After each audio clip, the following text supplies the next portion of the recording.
قرآن پاک کی عظمت دیکھو کس طرح قرآن ہماری تربیت کرتا ہے.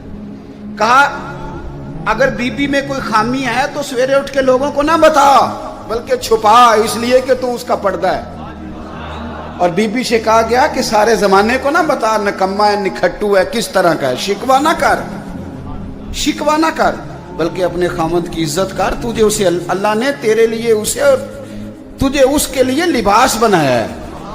تو میں کتنی کو مثالیں آپ کو قرآن پاک سے دوں کہ ایک جملے کے اندر قرآن پاک نے تدبیریں کر دی اور دنیا بڑے اخلاق سکھاتی ہے.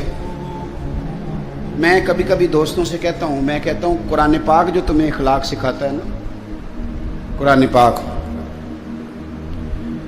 طلاق کب ہوتی ہے؟ جب بڑے سخت اختلافات ہوں، کوئی گزارا نہ بچے، حد ہو جائے تو طلاق ہوتی ہے نا. لیکن قرآن پاک نے پتہ کیا کہا؟ اگر تم نے بیوی کو طلاق دینی ہے تو دو جملے جو قرآن کا اخلاق دیا ہوا قرآن پاک کا. آپ میری طرح کے سادے لوگ ہیں، میں آپ کو کچھ زیادہ مثالیں نہیں دے سکتا. عظمت قرآن پہ دو ایک باتیں میرا عنوان تھا کہ قرآن پاک سے ہی کروں، لیکن چونکہ ہمارا مزاج ہوتا ہے کئی دفعہ واقعات کا اور کچھ چیزوں کا، تو میں چاہ رہا ہوں کہ آپ تھوڑی مجھے توجہ دیں، اور بات بھی میں نے تھوڑی کرنی. دیکھو قرآن پاک نے کہا اخلاق سکھائے. طلاق ہو گئی، بیوی کو چھوڑنے لگے، فارغ کرنے لگے، خوشی کے ساتھ تو کوئی نہیں نا طلاق دیتا. یہ ہمارے یہاں لوگ آ کے کہتے ہیں جی میں غصے میں تھا تو میں نے طلاق دے دی. تو وہی طلاق ہوں غصے سے. کدو کو بندہ کہتا ہے ابھی تو بڑی خدمت گزار ہیں جاتے ہیں طلاق ہی. اور اب تو بندے ہمیں مسئلہ پوچھتے نہیں بلکہ مسئلہ مولوی صاحب کو سمجھانے آتے ہیں. میرے پاس کچھ لوگ آ کے کہنے لگے جی وہ طلاق دے دیا بندے نے 3 طلاقیں تو بڑا مسئلہ بن گیا تو بتائیں. میں نے کہا طلاق تو ہو گئی ہے. میں نے کہا تو پاگل ہے بندہ، بیوقوف ہے، اسے تو پتہ ہی نہیں چلتا. وہ تو 500 تک گنتی نہیں گن سکتا. اس کو تو میرا خیال ہے نہیں پتہ ہوگا لاہور کو گاڑی کیسے جاتی ہے، تو اس کی طلاق بھی ہو گئی.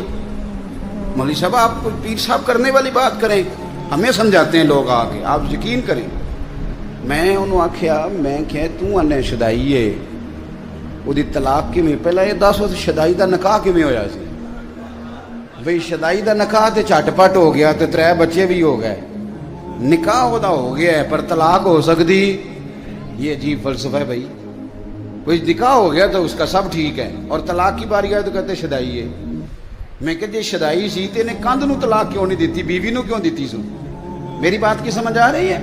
ایسے تو نہیں نا کہ رستے جاتے کسی بیوی کو طلاق دے دی اس نے. شدائی تھا تو وہ پاگل تو جس کو مرضی جو مرضی کہہ دیتے ہیں، لیکن اس کو پتا تھا میری بیوی اور یہ بھی پتا تھا کہ طلاق دینی ہے شدائی. لوگ مسئلہ بھئی آپ کیوں اللہ کے حلال کو حرام اور حرام کو حلال کرتے ہیں؟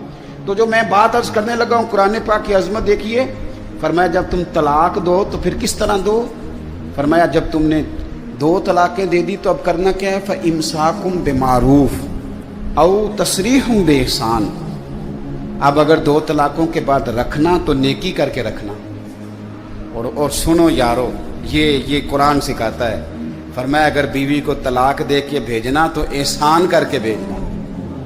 اللہ کرے آپ کو سمجھ او تسریحم بإحسان. قرآن پڑھتے ہیں نا غور نہیں کرتے. کہا اگر طلاق دے کے بھیجنا تو کس طرح بھیجنا؟ احسان کر کے. یعنی ایسا نہ ہو کہ تم اس کا جہیز بھی رکھ لو بلکہ اسے کچھ دے کے بھیجنا. امام حسن نا اپنی ایک بیوی سے ناراض ہو گئے. یہ بھی شان اہل بیت ہے، اسے بھی کبھی کبھی سنا کریں. امام حسن اپنی اہلیہ سے کوئی ناراضگی ہوگی، بیٹے بیٹھ جاؤ، پتر اٹھے بیٹھ جا، ہے جگہ بیٹھ جا، شاباش. تو امام حسن کی ناراضگی بڑھ گئی، ارادہ ہو گیا طلاق دینے کا. تو امام حسین نے پوچھا کہ بھائی جان سنا ہے بھابھی سے ناراض ہیں طلاق دینے لگے ہیں. تو آپ فرمانے لگے حسین تو نے قرآن تو پڑھا ہوگا. کہا بھائی جان پڑھا ہے. فرمایا اللہ کہتا ہے ہن لباس لکم وانتم لباس لہن. مرد عورت کا لباس ہے، عورت مرد کا لباس. فرمایا میری بیوی میں کوئی خامی ہوگی بھی تو میں چھپاؤں گا کہ تجھے بتاؤں گا؟ میں نہیں بتاتا. ہے صحیح لڑائی پر میں تجھے بتاتا کہ جدو اسی لڑنے آ تو سارا پنڈ سنتا ہے آج نئے نہ دی لڑائی ہوئی ہے. اور میاں صاحب کی سن لو تو وہ سچے، اور بیوی کی سن لے تو وہ تو زیادہ سچی ہوتی ہے نا، کیونکہ انہیں تو رونا بھی ہوتا ہے نال، تو تھوڑی جی ود سچی. پھر نظام کیسے چلے گا؟ حضرت امام حسن فرمانے لگے بھائی میری بیوی ہے، کوئی غلطی کرے گی بھی تو بیچاری کی عقل تھوڑی ہے، میں چھپاؤں گا تمہیں بتاؤں گا۔ کچھ دنوں کے بعد امام حسن، اچھا امام حسین نے جب یہ سنا نا کہ میرا بھائی کہہ رہا ہے کہ قرآن نے یہ کہا، تو امام حسین نے اٹھ کے بھائی کا ہاتھ چوما، کہنے لگے بھائی آیت میں نے پہلے بھی پڑھی تھی پر تفسیر آج سمجھ میں آئی ہے، آج سمجھ آئے اس کی تفسیر کیا ہے۔ کچھ دنوں کے بعد امام حسن نے طلاق دے دی، تو امام حسین کہنے لگے بھائی جان اب تو طلاق دے دیا، ابھی بتا دیں کیا جھگڑا تھا، تو فرمانے لگے حسین چھوڑ، وہ غیر محرم بی بی ہو گئی ہے، ہم کسی غیر کی باتیں کیوں کریں، ہم کسی۔ تو امام حسین نے پھر اٹھ کے بھائی کے ہاتھ چومے، کہنے لگے مزہ آ گیا ہے، میں کتنا خوش وقت ہوں جسے اللہ نے حسن جیسا بھائی عطا فرمایا ہے۔